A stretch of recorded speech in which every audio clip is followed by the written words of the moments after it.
Hello and welcome to my channel, or welcome back to my channel. My name is Jay and this is a web of classic tales. If you're enjoying the videos, please like, subscribe, share, and comment. If you want notifications every single time a new video is uploaded, please click on the little bell icon. Today we will continue reading Edgar Allan Poe's The Purloined Letter.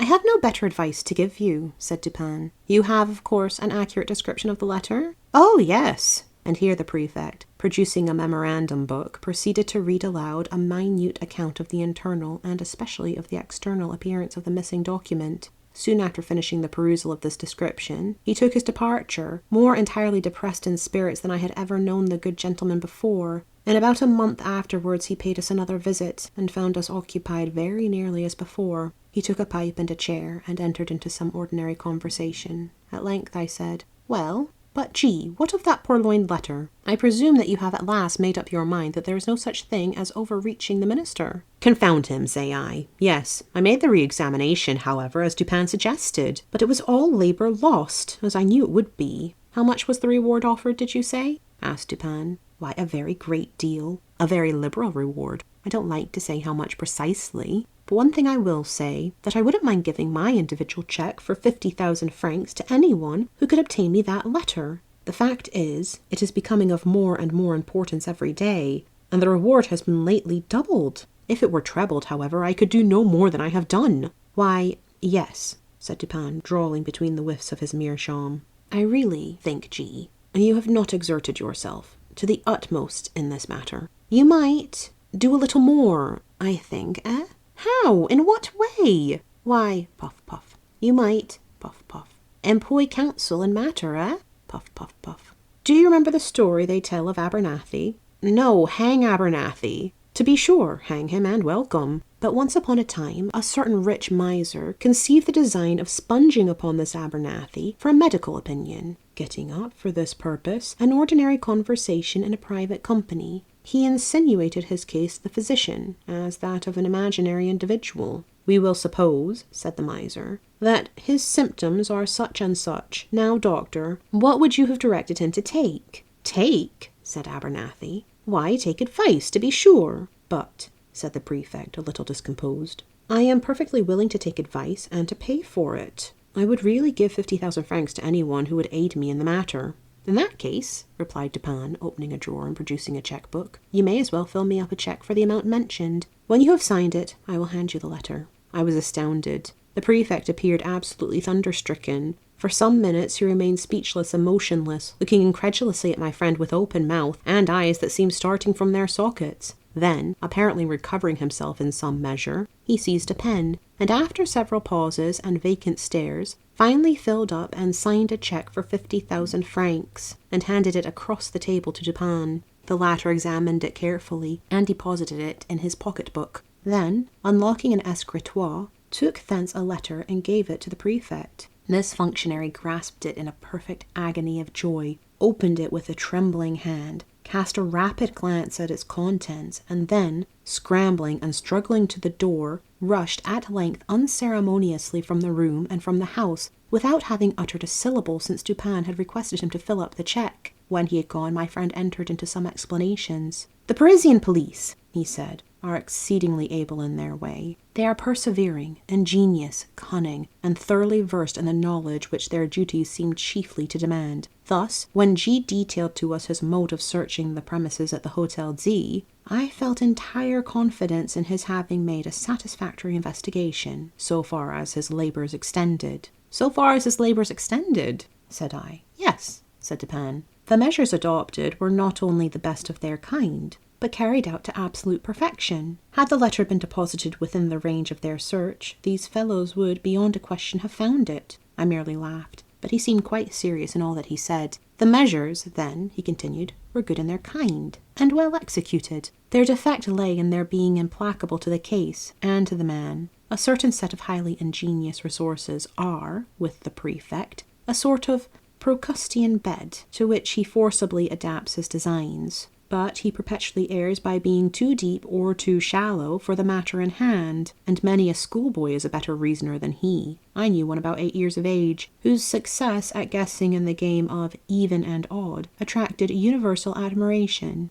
This game is simple, and is played with marbles. One player holds in his hand a number of these toys and demands of another whether the number is even or odd. If the guess is right, the guesser wins 1. If wrong, he loses 1. The boy to whom I allude won all the marbles of the school. Of course he had some principle of guessing, and this lay in mere observation and admeasurement of the astuteness of his opponents. For example, an arrant simpleton is his opponent, and, holding up his closed hand, asks, "Are they even or odd?" Our schoolboy replies odd, and loses. But upon the second trial, he wins, for he then says to himself, the simpleton had them even upon the first trial, and his amount of cunning is just sufficient to make him have them odd upon the second. I will therefore guess odd. He guesses odd, and wins. Now, with a simpleton a degree above the first, he would have responded thus. This fellow finds that, in the first instance, I guessed odd, and, in the second, he will propose to himself, upon the first impulse, a simple variation from even to odd, as did the first simpleton. But then a second thought will suggest that this is too simple a variation, and finally he will decide upon putting it even as before. I will therefore guess even. He guesses even, and wins. Now this mode of reasoning in the schoolboy, whom his fellows termed lucky, what, in its analysis, is it? It is merely, I said, an identification of the reasoner's intellect with that of his opponent. It is, said Dupin, and upon inquiry of the boy by what means he effected the thorough identification in which his success consisted, I received answer as follows. When I wish to find out how wise or how stupid or how good or how wicked is anyone, or what are his thoughts at the moment, I fashion the expression of my face as accurately as possible in accordance with the expression of his, and then wait to see what thoughts or sentiments arise in my mind or heart, as if to match or correspond with the expression. This response of the schoolboy lies at the bottom of all the spurious profundity which has been attributed to Rochefoucauld, to La Bougive, to Machiavelli, and to Campanella. And the identification, I said, of the reasoner's intellect with that of his opponent depends, if I understand you aright, upon the accuracy with which the opponent's intellect is measured. For its practical value it depends upon this, replied Dupin, and the prefect and his cohort fail frequently first by default of this identification, and secondly by ill admeasurement, or rather through non-admeasurement, upon the intellect with which they are engaged. They consider only their own ideas of ingenuity, and in searching for anything hidden, advert only to the modes in which they would have hidden it. They are right in this much, that their own ingenuity is a faithful representative of that of the mass. But when the cunning of the individual felon is diverse in character from their own, the felon foils them, of course. This always happens when it is above their own, and very usually when it is below. They have no variation in principle in their investigations. At best, when urged by some unusual emergency, by some extraordinary reward, they extend or exaggerate their old modes of practice, without touching their principles. What, for example, in this case of D, has been done to vary the principle of action? What is all this boring and probing and sounding and scrutinizing with the microscope and dividing the surface of the building into registered square inches? What is it at all but an exaggeration of the application of the principle or set of principles of search, which are based upon the one set of notions regarding human ingenuity, to which the prefect, in the long routine of his duty, has been accustomed?